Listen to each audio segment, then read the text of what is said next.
Thokozela lolwazi sikunikeza lona bese ulithatha ulisebenzisa lokunikeza ukuqonda ongaphezulu kwesinaku thina.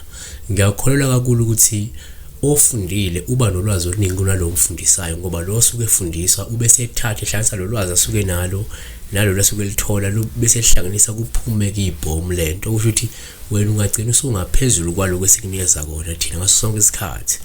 Yabona, mina ke igama ngupastor Weningi, yenza okufanele nokubalekile ukulike nokusubscribe nokuba yilunga lale channel.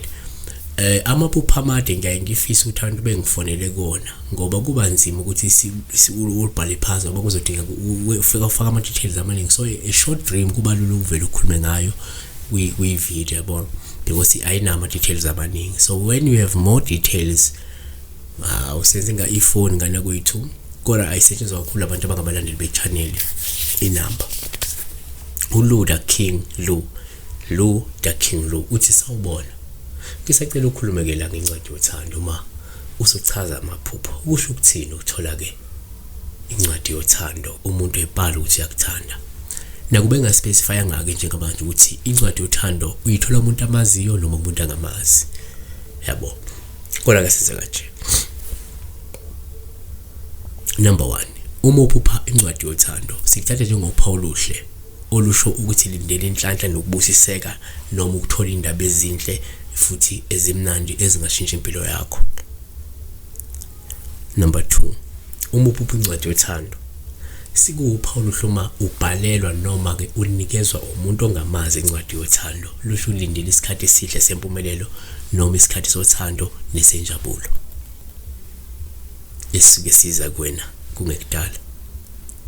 Number 3, uma uphupha futhi incwadi yothando kuse futhi singasho ukuthi kuphawu oluhloma ukuthi omunye ukubhalela incwadi yothando.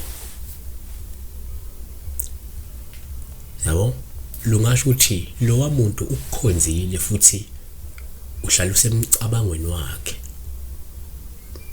Number 4, kodwa ke futhi asithi thina okay, uma uphupha incwadi yothando lungalubike lo phawu uma kungumlingani wakho osuke sekubhalela incwadi yothando ngoba lokho kuya kuqayisa ukuthi kungenzeka akanelisekile ngezinto ezithile noma kuswele nesibindi nendlela yokuzwakalisa ukuthi uzizwa kanjani ngawe noma ngesimo esithile.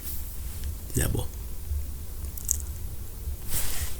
angithi mina uma uphupha kungumlingani wakho osuke ekubhalela incwadi yothando lusho ukuthi kungenzeka akanelisekile noma ke kunento anganelisekile ngayo kepha weswela isibindi nendlela yokuzwakalisa indlela azizwa ngayo ngaleso simo noma ke ngawe.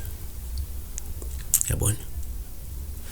5, asivaleke uma kungenzeka uphuphe futhi incwadi yothando kuphawu olubi uma kunguwe othumela omunye incwadi yothando lungawoqayisa futhi ukuthi kuzomela uqaphele indlela owenza ngayo izinto noma kuzomela uqaphele kungenzeka kunomuntu okwakhela uzungu noma ke kunomuntu wesithathu ongasaqhambukele indabeni zothando noma ebudlelweni bakho ephinde edala ingxabano phakathi kwakho nomlingani wakho. Uma kungenjalo kungenzeka wena ozokwenza into ethile ezobe sikhinyabeza lobu budlelwano osukubona nomuntu wakho. Futhi isatha qaphela uzungu nomuntu wesithathu uzoqhamukela endabeni zenu zothando ebese edala ukungazwani noma edala ingxabano noma uwena ozokwenza ubudede ngobuthile obuzobe sebuholela ekuthenini ligcine ningazwalanga nomuntu ongumlingani wakho. Siyabonga, may God bless you.